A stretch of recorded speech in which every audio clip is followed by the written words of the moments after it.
The last section is on improving the tone and clarity of your message. So when you're trying to communicate, stay positive.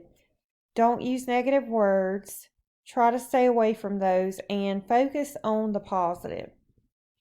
Make sure you're courteous. You don't want to sound sarcastic or preachy or frustrated.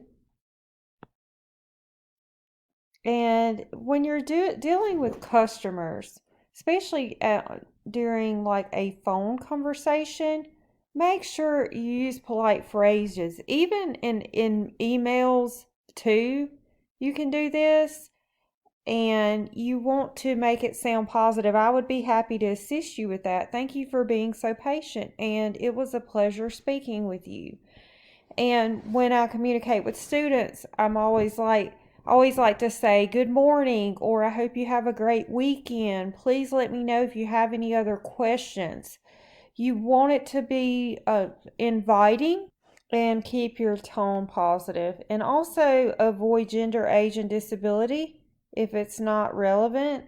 And instead of referring to female or male, maybe just refer to person or people.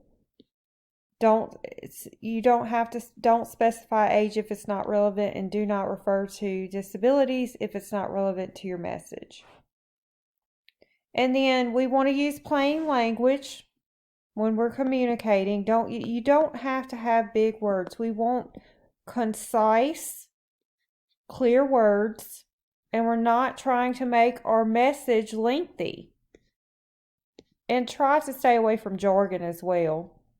And this is technical or specialized terms within a field. If you mean begin, don't say commence or initiate. If you mean pay, don't write compensate. We are trying to be clear and concise when we're delivering our messages. And here again, use precise and vigorous words. Okay, strong verbs and specific nouns. This gives receivers more information and it keeps them interested.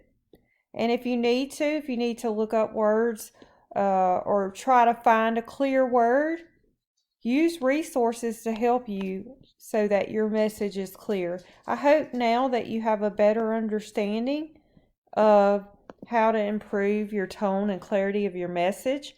Let me know if you have any questions.